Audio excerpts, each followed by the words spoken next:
రాష్ట్రంలో వరుసగా జరుగుతున్న ఫిషింగ్ బోట్ ప్రమాదాలు మత్స్యకారుల గల్లంతు ఘటనలు జరుగుతున్నప్పటికీ రాష్ట్ర ప్రభుత్వం మాత్రం మత్స్యకారుల సముద్ర భద్రతను పూర్తిగా గాలికొదిలేసిందని east coast mechanised fishing boat owners association of India అధ్యక్షుడు వాసుపల్లి జానకిరామ్ తీవ్ర స్థాయిలో మండిపడ్డారు. దీనికి సంబంధించి వేటకు వెళ్ళిన తర్వాత డీప్ సీ ఫిషింగ్ వెళ్ళేటప్పుడు 10 రోజుల వరకు సముద్రంలో మత్స్యకారులు వేట చేసే సమయంలో సిగ్నల్స్ ఉండవు. ఆ కుటుంబ సభ్యులు కూడా అందుబాటులో వచ్చే పరిస్థితి ఉండదు. కానీ 10 రోజుల తర్వాత కూడా మత్స్యకారులకు కనిపించక తాలూకా ఆ ఫోన్ కాల్స్ ఏమి రాకపోయేసరికి వెళ్ళి కుటుంబ సభ్యులు ఆందోళన రేకెత్తి వాళ్ళు సంబంధించిన మత్స్యశాఖ అధికారులకు సమాచారం ఇవ్వడం, అదేవిధంగా పోలీస్ స్టేషన్ ఫిర్యాదు కూడా చేయడం జరిగింది. దానికి సంబంధించి రెస్క్యూ ఆపరేషన్ మొదలుపెట్టి ఇంకా రెస్క్యూ ఆపరేషన్ జరుగుతూ ఉంది. దాంట్లో ప్రధానంగా చూస్తే విశాఖపట్నం ఘటన కావచ్చు, వరంగల్ ఘటన కావచ్చు, వీరింటిలో పెద్ద ఫెయిల్యూర్ ఏంటంటే స్టేట్ గవర్నమెంట్ నుంచి ట్రాన్స్పాండర్స్ పనిచేయకపోవడం, ట్రాన్స్పాండర్స్ లేకపోవడం. ట్రాన్స్పాండర్స్ ఎందుకు ఫిషింగ్ బోట్లకు అమర్చలేదు అనేది ఈ రాష్ట్ర ప్రభుత్వాన్ని మేము ప్రశ్నిస్తా ఉన్నాం. ఎందుకంటే అది ఇస్రో పరిజ్ఞానంతో, కేంద్ర ప్రభుత్వ నిధులతో పూర్తి స్థాయిలో ప్రతి మత్స్యకారుల తాలూకు ఉనికి వేట చేసేటప్పుడు వాళ్ళకి రక్షణగా ఉంటుందని చెప్పేసి ఒక డివైస్ ని ఇస్రో శాస్త్రవేత్తలు కనిపెట్టి కేంద్ర ప్రభుత్వానికి ఇస్తే, కేంద్ర ప్రభుత్వం ద్వారా రాష్ట్ర ప్రభుత్వానికి వచ్చినటువంటి ట్రాన్స్పాండర్స్ ని మీరు ఈ రాష్ట్ర ప్రభుత్వం ఏప్రిల్ 15 నుంచి జూన్ 15 వరకు ఉన్నటువంటి బ్యాన్ పీరియడ్ టైంలో ప్రతి ఫిషింగ్ బోట్ కూడా అమర్చవలసిన బాధ్యత ఈ రాష్ట్ర ప్రభుత్వం పైన ఉంది. కానీ అక్కడ వాటర్ చూసినట్లయితే ఆ ట్రాన్స్పాండర్ బిగించడానికి 500 రూపాయలు వసూలు చేస్తుంది రాష్ట్ర ప్రభుత్వం.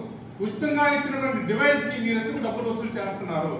దానివల్ల చాలా మంది తీసుకోవడానికి కూడా, ఎందుకంటే ఫస్ట్ ఆఫ్ ఆల్ ఈ ట్రాన్స్పాండర్ లోని టెక్నికల్ ప్రాబ్లం ఉంది. ట్రాన్స్పాండర్ ఆన్ చేసిన తర్వాత మిగతా డివైసెస్ కి ఏవైతే మా ఫిషింగ్ మెకనైజ్డ్ బోట్స్ లోని ఉపయోగించే VHF సెంటర్ కావచ్చు, అదేవిధంగా ఎకో సౌండర్ కావచ్చు, GPS కావచ్చు, వీటన్నిటికీ పవర్ సప్లై తగ్గిపోతాం. ఈ ట్రాన్స్పాండర్ ఎక్కువ పవర్ తీసుకుంటుంది. ఆ విషయాన్ని మేము ఆల్రెడీ అక్కడ ఉన్నటువంటి CERT ఏదైతే టెక్నికల్ సపోర్ట్ ఇస్తారో సెంట్రల్ గవర్నమెంట్ ఇన్స్టిట్యూట్ వైజాగ్లోనే ఉంది, వారికి తెలియజేశాము, మత్స్యశాఖ అధికారులకు తెలియజేశాము, ప్రభుత్వం దృష్టికి తీసుకుని రావడం కూడా జరిగింది. వాళ్ళకి టెక్నికల్ గా ఒక సమిట్, ఒక కాన్ఫరెన్స్ పెట్టేటప్పుడు కూడా కాన్ఫరెన్స్ లోని అందరూ మెకనైజ్డ్ బోట్ ఓనర్స్ అందరూ కూడా ఈ ట్రాన్స్పాండర్స్ ఆన్ చేస్తే ఈ ప్రాబ్లం వస్తుంది, దీన్ని రెక్టిఫై చేయండి, లేదంటే ఒక డెడికేటెడ్ గా మాకు ఒక బ్యాటరీనో లేకపోతే ఒక సోలార్ ప్యానల్ ఇచ్చి దానికి ట్రాన్స్పాండర్ కి సపరేట్ గా పవర్ సప్లై ఇచ్చే విధంగా చూడాలని చెప్పి కూడా మేము తెలియజేయడం జరిగింది. కూడా అది కార్యరూపం దాచలేదు. మొన్న ఘటనకు సంబంధించి ఈ ఫిషింగ్ బోట్స్ అన్నిటికీ కూడా బాటమ్ లో బ్లూ కలర్ ఉండటం వల్ల వాటిని కోస్ట్ గార్డ్ కానీ నేవీ కానీ రెస్క్యూ ఆపరేషన్ చేసే సమయంలో సముద్రం కూడా నీలం కలర్ లో ఉండటం వల్ల మాకు ఆ విజిబిలిటీ అనేది తెలియడం లేదు. బోట్స్ అన్నింటినీ కూడా బాటమ్ లో ఆరెంజ్ కలర్ వేస్తే విజిబిలిటీ ఉంటుంది, ఫైండ్ అవుట్ చేయగలమనే విషయాన్ని Indian Coast guard government of ఇండియాకి, స్టేట్ గవర్నమెంట్ కూడా నివేదిక ఇవ్వడం జరిగింది. దీనిపైన ఏదైనా రాష్ట్ర ప్రభుత్వం కానీ కేంద్ర ప్రభుత్వం కానీ చర్యలు తీసుకుందా? అంటే మత్స్యకారుల ప్రాణాలకి విలువ లేదా? ఇలా వరుసగా సంఘటనలు జరిగి మత్స్యకారులు చనిపోవడమేనా? ఈ రాష్ట్ర ప్రభుత్వానికి బాధ్యత లేదా? ట్రాన్స్పాండర్ బిగించడానికి డబ్బులు మీరు వసూలు చేయడం వల్ల వాళ్ళు బిగించుకోకుండా వెళ్ళారు. ఈ రోజు ఆ మత్స్యకారులకు ఉనికి ఎక్కడ ఉందనేది జాడ తెలియటం లేదు. అదే విశాఖపట్నంలో ఏదైతే మీరు 3 రోజుల్లోనే మీరు రెస్క్యూ ఆపరేషన్ క్లోజ్ చేశారో, అదే విధంగా అక్కడ కూడా కాకినాడ నుంచి వెళ్ళినటువంటి కోస్ట్ గార్డ్ షిప్లు అన్ని కూడా రెస్క్యూ ఆపరేషన్ 3 days లోనే ముగించేసే పరిస్థితి ఉంటే, నేను స్వయంగా వాటర్ గ్రామానికి వెళ్ళడం జరిగింది, మత్స్యకారులతో మాట్లాడడం జరిగింది, వాళ్ళ తాలూకు బాధలు తెలుసుకోవడం జరిగింది. దాని తర్వాత అచ్చెన్నాయుడు గారు ఏం మాట్లాడారో కూడా మత్స్యశాఖ మంత్రిగా, ఆ జిల్లాకు సంబంధించినటువంటి ఇన్ఛార్జ్ మినిస్టర్ గా అచ్చెన్నాయుడు గారు వచ్చి ఏం మాట్లాడారో కూడా చూసాం. దాని తర్వాత కూడా వాళ్ళ కుటుంబాలతో మాట్లాడితే ఆయన ఎటువంటి భరోసా కూడా ఇవ్వకుండా వెళ్ళిపోయారు. వెతుకుతున్నాము, ప్రభుత్వం వెతుకుతుంది అని చెప్పారు అంతే. కనీసం బోర్డు నెంబర్ కూడా మత్స్యశాఖ మంత్రి గారు స్పష్టంగా చెప్పలేనటువంటి పరిస్థితి. ఎందుకంటే గవర్నమెంట్ వాళ్ళ ఫెయిల్యూర్స్, నెంబర్ ఆఫ్ ఫెయిల్యూర్స్ ఉన్నాయి.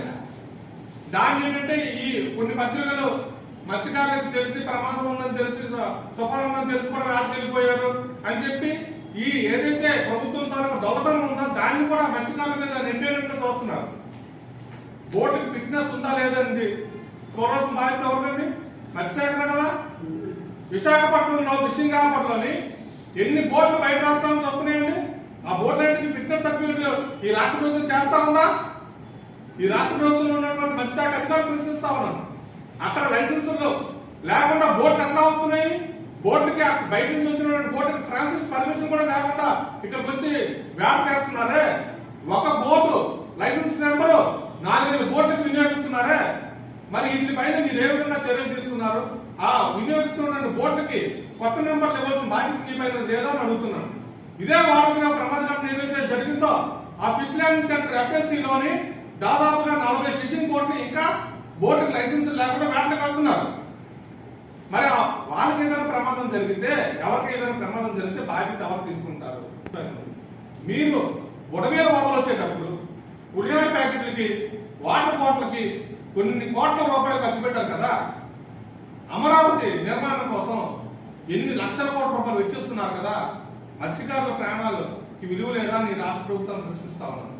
ఎందుకంటే మీరు ఆ డబ్బులు అమరావతికి ఖర్చు పెట్టిన డబ్బుల్లో కొంత అమౌంట్ పెడితే ప్రతి జిల్లా హెడ్ క్వార్టర్ లో కూడా మీకు ఏదైతే రక్షణ వ్యవస్థ ఉందో, కోస్టల్ సెక్యూరిటీ పోలీస్ ఉందో, మీ కోస్టల్ సెక్యూరిటీ పోలీస్ దగ్గర స్పీడ్ బోట్లు ఉంటే కనుక ఏదైనా ప్రమాదం జరిగితే ఇమీడియట్ గా వెళ్ళి కాపాడే అవకాశం ఉంటుంది.